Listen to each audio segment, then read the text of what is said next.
శివరాత్రి ఫిబ్రవరి 2 నెలల కింద మొదలుపెట్టినా నేను చెప్పిన నేను కూడా ఇంత పెద్ద వర్క్ అది నేను ధైర్యంగా చెప్పేసి చూసినాక నాకు కూడా భయం అయింది.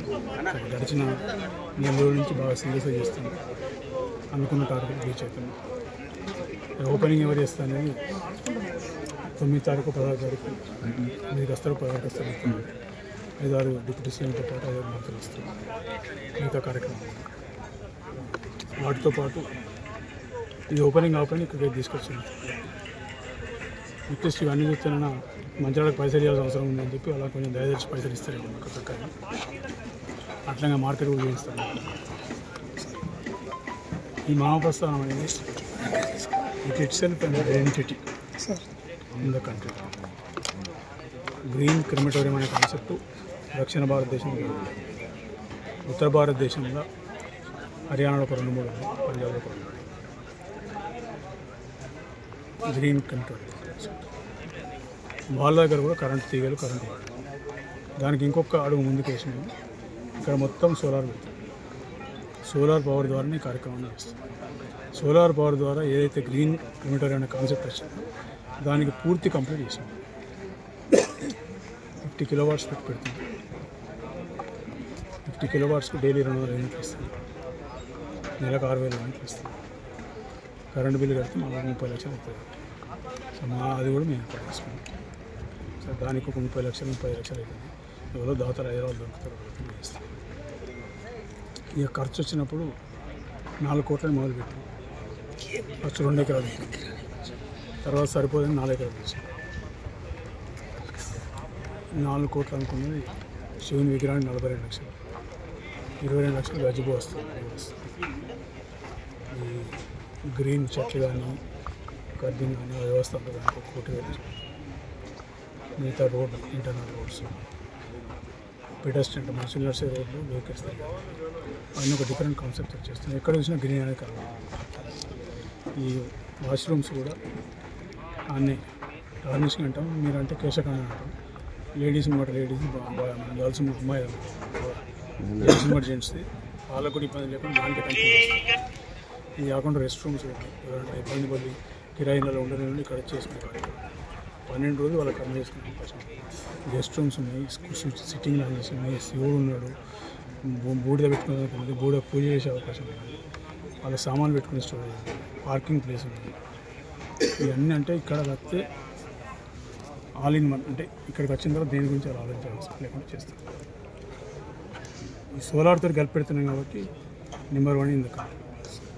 ముఖ్యంగా ఈ శ్మశాన వాటిక పైన గతంలో బాగా చర్చ జరిగింది. ప్రతిపక్షాలు మట్టి అమ్ముకున్నారు కూడా ఆరోపణలు చేస్తున్నారు. తర్వాత అప్పుడు డబ్బులు కూడా వాళ్ళు వసూలు చేసింది, వాటికి రిటర్న్ చేసారు కదా, దానిపై మీరు ఏమంటారు? వాళ్ళు న్యాయం ఉంటే ఎందుకు రిటర్న్ ఇచ్చారు? వాళ్ళు తప్పు లేకపోతే రిటర్న్ అయితే ఇవ్వాలి. యాక్చువల్గా వాళ్ళు ఎప్పుడైతే ఎన్నికలు ఓడిపోయారు దానికన్నా 3 నెలల ముందు ఆ శ్మశానం ఆగితే అప్పుడే రిటర్న్ ఇవ్వాల్సి ఉండే. వాళ్ళు అన్నిటి పెట్టింది, అన్ని రకాల అన్నిటి పెట్టింది కాబట్టి మళ్ళీ మేము ఇంటర్ఫేర్ అయ్యి గట్టిగా చెప్పేదాకా పైసలు రాదు. ఇక రెండోది మొత్తానికి వచ్చేసి ఎస్టిమేట్ 10 కోట్ల పైన మట్టి కాదు, మట్టి మొరం ఈ ఎవరి దగ్గర రూపాయి తీసుకోవాలి. ఈ మొత్తం పిలిచి ఆయన ఒప్పుకుంటూ రమ్మని చెప్పండి. ఆయన తెలియదు, వాళ్ళు ఇంజనీర్ని తీసుకోమని చెప్తాను, మొత్తం తీసుకోమని చెప్పండి. ఈ ఎస్టిమేట్లో కానీ ఎక్కడ కూడా మట్టికి పైసలు ఛార్జ్ చేస్తారు, మొరానికి పైసలు ఛార్జ్ చేస్తారని మీరు చేసుకోవాలి. సరే, కలెక్టర్ గారు సహకరించిన, అధికారులు సహకరించి, సెమినార్లు సహకరించి తీసుకొస్తాను. వాళ్ళు డీజిల్ మందులు ఇచ్చి ఆ లారీలు కూడా ఒప్పుకున్నారు. ఇప్పుడు దాదాపు 20 లక్షలు డీజిల్ పేమెంట్ చేసింది. ఇంకో 10-12 లక్షలు అయితే మా ఒక పేమెంట్ మాత్రమే చేస్తాం. మిగతా దానికి ఎక్కడ రూపాయలు కట్టాలి. ఇక ఆయన చెప్పింది 800 టిప్పులు పోయిందని చెప్పి. అందులో చాలా ఎక్కువ టిప్పులు వస్తాయి.